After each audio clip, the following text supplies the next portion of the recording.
Summer break is in full swing, and there's still a ways to go until school starts up again. This is the time kids can lose a lot of the academic gains they've made during the school year. I'm Matthew Petty, and today on Florida Matters, we'll talk about summer reading and other ways to stop the so-called summer slide, the learning loss that can happen between the end of one school year and the start of the next. And later in the show, Tampa Bay is sometimes called Champa Bay for the sporting champions that call this region home. Think the Buccaneers or the Lightning. And you can add Spelling Bee champions to that list, with the last two winners of the Scripps National Spelling Bee hailing from the region. Former Spelling Bee competitor turned coach Scott Reamer helped coach last year's champion. We'll talk with Scott about the pressure of competitive spelling and what the bee can teach you about life. First, we'll talk about programs to help kids with their academics over the summer. Nicole Brown is Vice President of Community Impact for United Way Suncoast, serving Pinellas, Hillsborough, Manatee, Sarasota and DeSoto counties. She oversees the organization's education programs. Well, Nicole, thank you so much for joining us. Appreciate it. Thank you for having me. So let's talk about the summer slide. What exactly is it? So the summer slide is not a ride at Adventure Island or anything that's fun, but rather an opportunity where students lose learning over the summer months when they're not engaged in schooling. The student can lose, up to 2 months of educational growth over the summer when they're not engaged.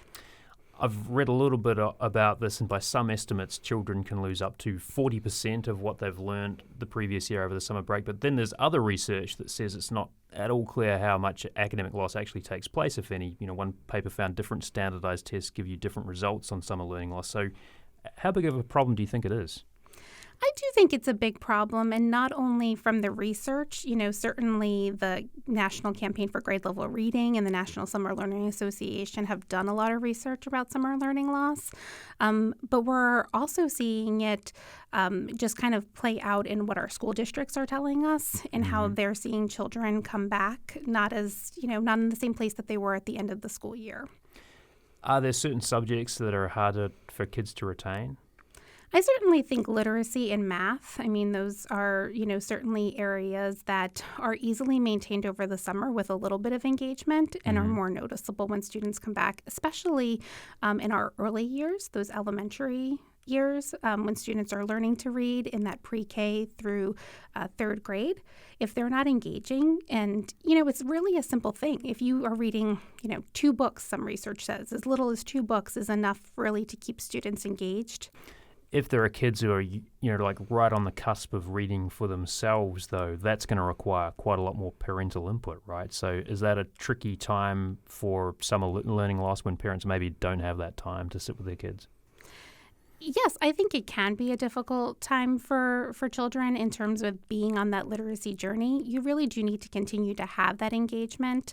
I hope it's part of a routine for families that they're reading with their children on a regular basis. So that's already built into your schedule, whether that's during the school year or in the summer.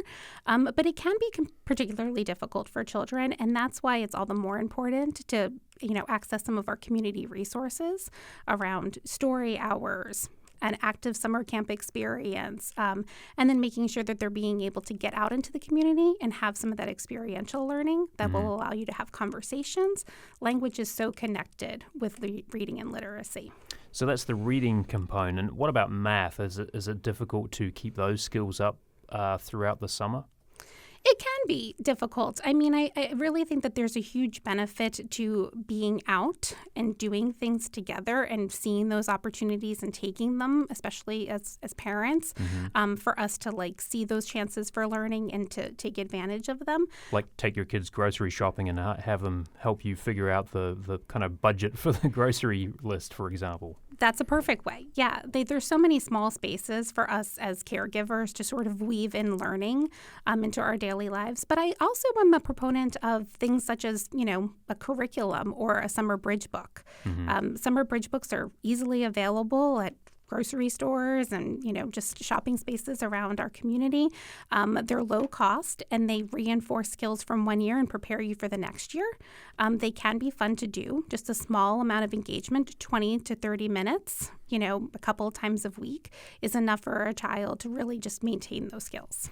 I was having a look on your website, and United Way Suncoast allocated $450,000 to 14 partner programs last summer. Tell me a little bit about what these programs do and how you are spending, or what you are spending on summer programs this year. United Way Suncoast really has a focus on supporting our ALICE families. So ALICE, if you're not familiar, is Asset Limited, Income Constrained, and Employed families in our community.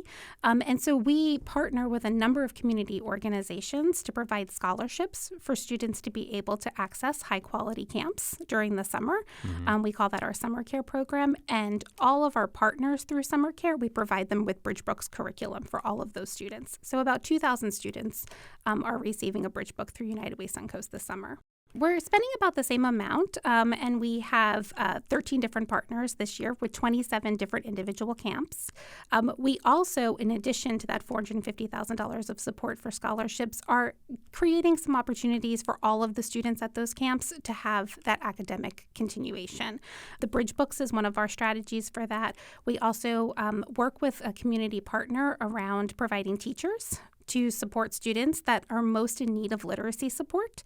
It does not have to be a scholarship student. It's just the students at those camps that would benefit from an opportunity to have summer learning gains and not summer learning loss. So those are just some of the components. We also partner with the Raise. For their Reading with the Raise program, students can access that through the library, so all students can have access to that. But we work with our partners to make sure that all of our children who are a part of our programs have an even more convenient way to participate and earn those incentives. Now, you talked about the importance of curriculum. So do these programs look like school, and does that help? You know, I don't think that they look like school, nor do I know that they should really look. It is the summer. We want our children to be able to have that break and have that experience of, you know, going to, you know, the park and having all of those different types of engagements, you know, Chuck E. Cheese and, you know, having some of those different things that really create memories and friendships for our students. But I think that there are some simple ways for us to continue to have learning. It doesn't have to look like a classroom for it to be effective.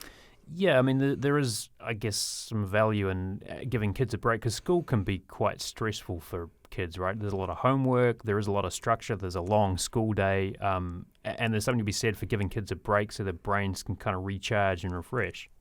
I think it's a chance for students to recharge and refresh, but I think that it kind of challenges our notion of whether there's one way to learn, right? And I think being out and hands-on learning, and, you know, a lot of our programs just do an incredible job of having, you know, STEM experiences, of having field trips to zoos and being able to interact with animals, and just so much growth can happen there. I mean, I am a huge proponent of reading. I love to read personally, and I think it's an amazing opportunity for children to really have adventures. And I think that when you're doing things, you see things that you want to learn about, you want to read about, you want to engage with. So I think that this summer just provides us a wonderful opportunity to kind of go out of maybe some of those traditional spaces and think about what creates wonder for me. What is something my child's really interested in? Now, your organisation also works to support reading throughout the year, so it's not just summer. Can you talk a little bit about the national campaign for grade level reading? I think you mentioned it before, but what does it look like in the counties that you serve? Sure. So we're a part of a campaign for grade level reading across all 5 counties that United Way supports. That's Hillsborough, Pinellas, Sarasota, Manatee, and DeSoto. And the campaign for grade level reading is really a framework of making sure that students are reading on grade level by the end of 3rd grade. 3rd grade is a huge benchmark for children in terms of a switch in the school when their school life for them, where they've kind of learned how to read, and now we're using those skills to learn all other content beyond 3rd grade. So students really being able to read in 3rd grade is super important. The campaign has 5 major components that they focus on in ensuring that students are reading on grade level by 3rd grade. And one of them is summer learning, and that's why it's such a big conversation for us right now. But there's also family engagement, meaning that families are there to support you. School attendance, which school attendance is a huge issue right now for us as we emerge out of the pandemic. week, and we see, families really needing to rethink and kind of adjust to some of their feelings around being at school every day. Being at school every day and being exposed to that content is extremely important. So we really focus on that. Healthy learners, if you're not able to engage in the curriculum because you have a toothache or you're missing school for asthma, you don't have nutrition. Some of those things are also what we talk about. And then, of course, kindergarten readiness. Learning starts at birth, right? Even before birth, right? And we want to make sure that families know how important it is when they have that birth to 5-year-old to make sure that they are engaging with them, that they are having quality programming, whether that be going to an enrichment center, like a child care center, whether that be that they're participating in, other engagement, but that they're having that growth that prepares them for kindergarten. Thinking about nutrition, then, is there a component of the programs that you oversee over the summer that kind of help kids get those couple of square meals a day? Yes. So all of the camps that we are partnered with are providing breakfast and lunch to the students. Some of them even provide dinner or a snack for them later in the day. We see that a lot of families that we're working with, summer can be a difficult time for them, right? You need to have care for your child so that you can continue to work or go to school. And then making sure that they have nutrition is so important. So going to a camp program or being able to attend something like an enriching environment like that is also beneficial for the family in terms of having nutrition and having continued access for all other needs. All of our partners that we work with through the summer have been part of a Train the Trainer program so that they are fully aware of all of the financial stability and economic mobility services that we have available. I wanted to just ask about parents who maybe are working, don't have time to sit with their kids, kind of as we were talking about before. They may not have so much time or maybe the money to spend on books or textbooks or workbooks. What would be your advice on how to help them kind of help their kids? So I think it doesn't necessarily take a lot of money to make sure that you're having that exploration, which I've already talked about as being just so important to me. In I think a successful summer, a thriving summer. The libraries are a wonderful resource. They're a partner of our Campaign for Grade Level Reading program. Just being able to, attend all of the programming. They have a wide array of programming. There's a lot of other partners in our community. There's digital book access through Myon. There's lots of free programming that goes on.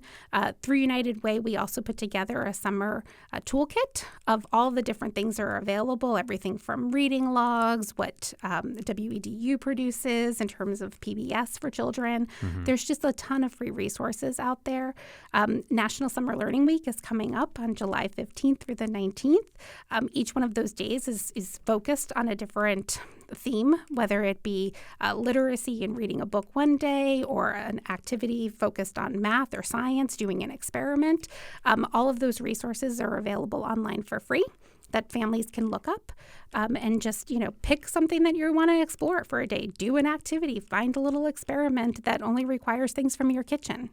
What have you found has worked for you in terms of getting out and doing things, whether it's the library as you've talked about or other places, or things you can do with, stuff you might be able to find in your own home? So I have 3 children. I feel like we've done just a lot of activities. I think it's important to let your children take the lead. I can remember just summers filled with those little Orby beads and all of the things that you can kind of make and watch grow from them. Yeah, those things will show up years later, right? They do. Whether it's Legos and having like a family challenge around who can create the coolest superhero Lego. There's lots of things. Going out and just taking time in nature.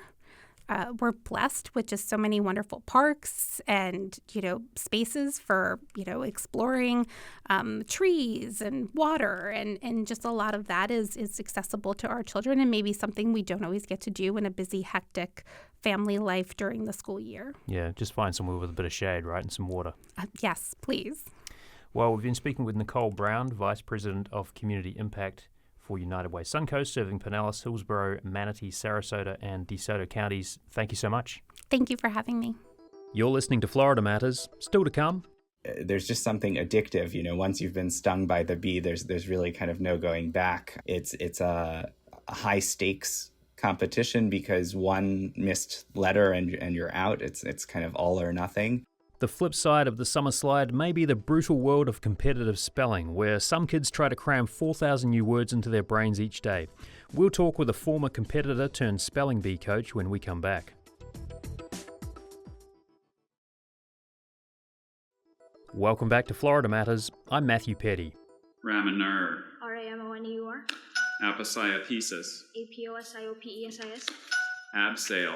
A-B-S-E-I-L. Passology. That was the sound of 12-year-old Bruhat Soma from Tampa winning the Scripps National Spelling Bee back in May. Soma is a 7th grader at Turner Bartel's K-8 school in Pebble Creek, and this year was the second time in a row that someone from the Tampa Bay region won the competition. Last year's winner was Dev Shah from Largo. To learn more about what it takes to become a spelling bee champ, from learning thousands of words to coping with the crushing disappointment that a single misspelled word can bring, we reached out to a former competitive speller who's made a career coaching these kids who are hyperlexic, a noun defined as one who masterfully spells words with exceptional competence and proficiency. Well, Scott Reamer is a spelling bee coach and author. He coached last year's winner of the Scripps National Spelling Bee, Dev Shah, and also this year's runner-up, Faizan Zaki. Scott, thank you so much for joining us. It's my pleasure. Thank you for having me. I wanted to first get your take on the spelling bee this year. How did it compare to last year's competition, and I guess some previous years that you've been an observer of or involved as a coach of some of the competitors? Sure.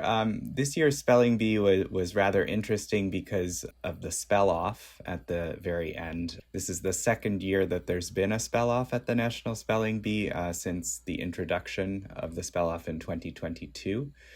And this year's was pretty incredible to watch. Bruhat spelled 29 words correctly in 90 seconds, which is basically one every 3 seconds.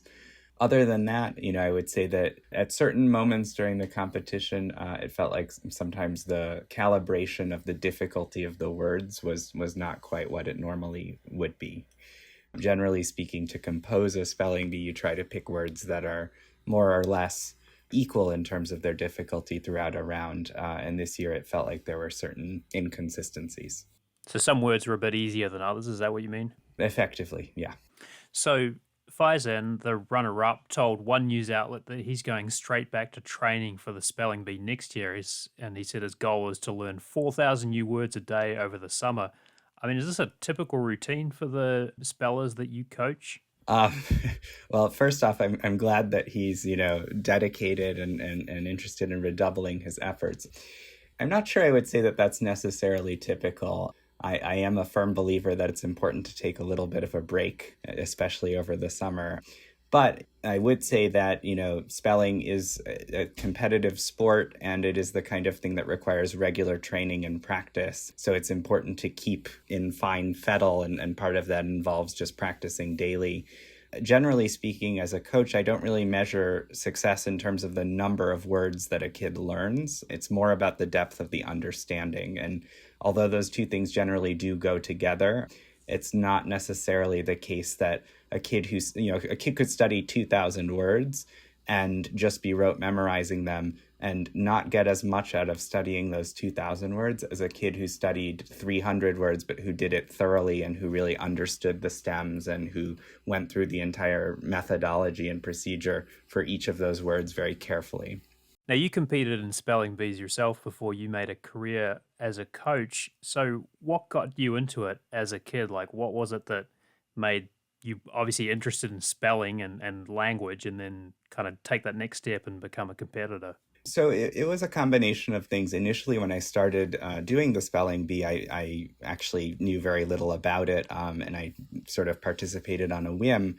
Ended up, winning at the school level a number of years in a row, and then finally, when I was eligible to compete at the regional level, I surprisingly, ended up winning that, and then went to nationals. It's sort of hard to explain, but I think it's a combination of the love of competition, the love of words, the love of learning about the etymology and the history of words, and there's just something addictive. Once you've been stung by the bee, there's really kind of no going back. It's a high stakes competition because one missed letter and you're out. It's kind of all or nothing. So it can be brutal. It can be kind of punishing in a way. But I think that the kids learn grace under pressure.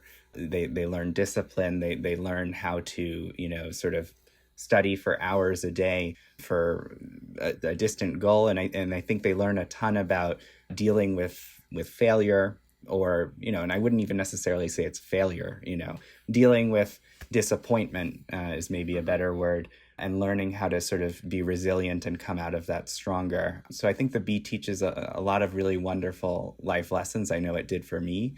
But basically, in my particular case, when I was no longer eligible to compete, and after I got fourth in 2008, I kind of said to my mother, who was my coach, you were such a wonderful coach. We kind of had to invent the wheel from scratch because there really weren't that many resources available at that time. And I said to her, you should write a book, so that way everything that we've learned doesn't just disappear into thin air.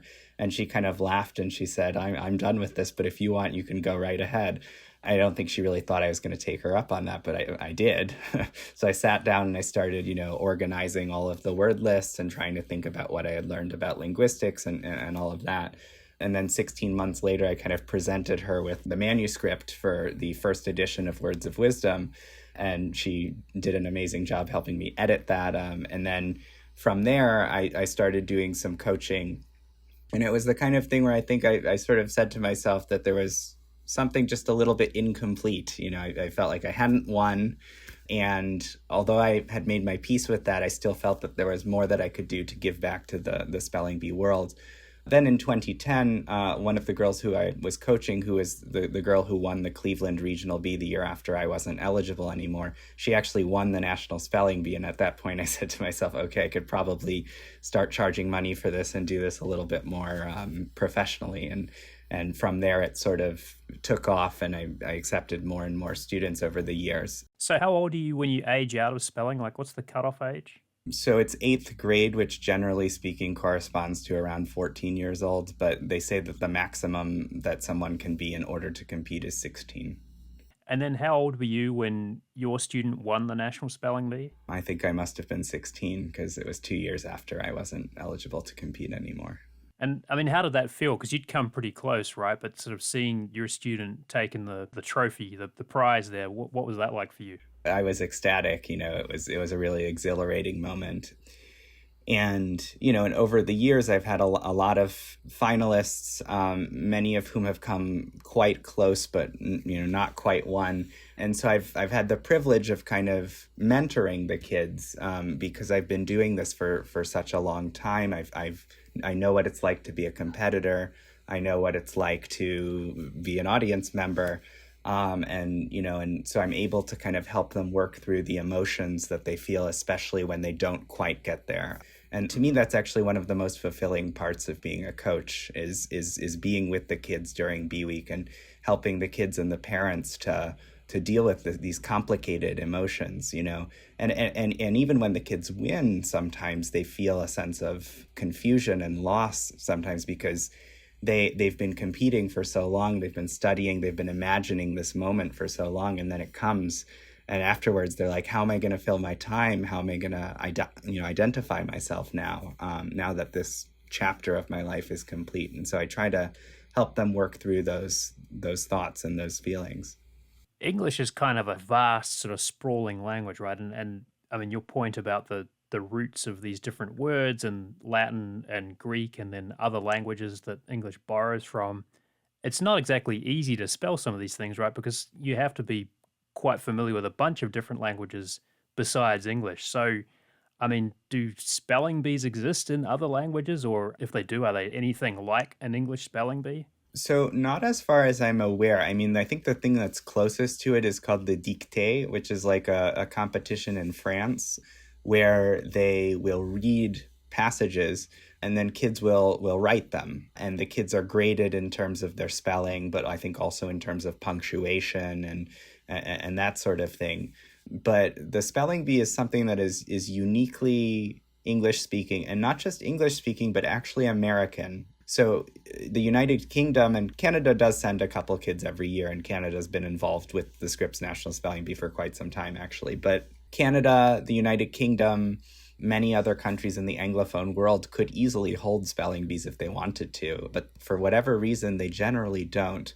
The only major exception to that is Ghana, actually. So Ghana and Jamaica and the Bahamas, traditionally have also sent students to the National Spelling Bee. And I've had, the privilege to work with some of the students from Ghana, actually, to help them prepare for the bee.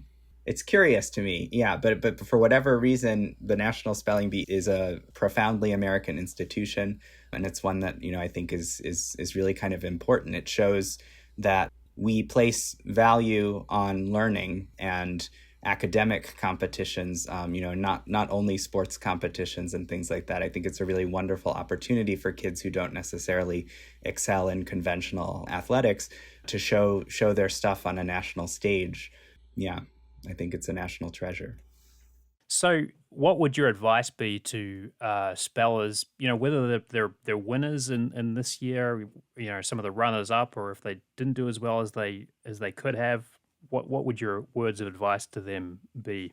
These will sound a little cliched, but I think sometimes cliches are cliches because they're true. And basically the importance of persistence and grit is incredibly, it's essential. I think oftentimes, and I've seen a number of spellers to whom this has happened, they don't do as well as they want, or they have a really, really very disappointing and upsetting showing one year, and they lose heart, and they give up, and they stop spelling. And that's the only way to guarantee that you're not going to do well, right, is to just give up. So Dev Shah, he did not make it to Scripps in 2022. He actually got 4th place at the regional spelling bee. And I remember talking to him afterwards, and he was just distraught. He was crushed. He was, devastated. And I said to him, look, I believe in you just as much now as I did before your regional bee. Your placement is immaterial to me. I still believe you can win the National Spelling Bee. It doesn't matter. And I said to him, the important thing is that you just continue to work hard. You keep enrolling in all of the bees. You try to learn as much as you can from each mistake that you make. You analyze your performance after each spelling bee, and you try to think about ways that you can improve for the next time. And while you can't guarantee what place you're going to get, you can guarantee that you learn, or you can guarantee that you make progress in your understanding of linguistics and in your capacity to compete. The rest is sort of out of your hands. But if you have the will and you have the grit and you put in the hard work, then generally speaking, good results do follow. And so my advice to kids who are a little bit disappointed with how they did is to just keep pushing, frankly. We've been speaking with Scott Riemer. He's a spelling bee coach and author of Words of Wisdom, Keys to Success in the Scripps National Spelling Bee. Scott, thank you so much for joining us. Appreciate it. Thank you so much. It's been a pleasure. That's our show for this week. Our executive producer is Grayson Doctor. Blake Bass was our engineer for this episode. Subscribe to Florida Matters wherever you get your podcasts. I'm Matthew Petty. Thanks for listening.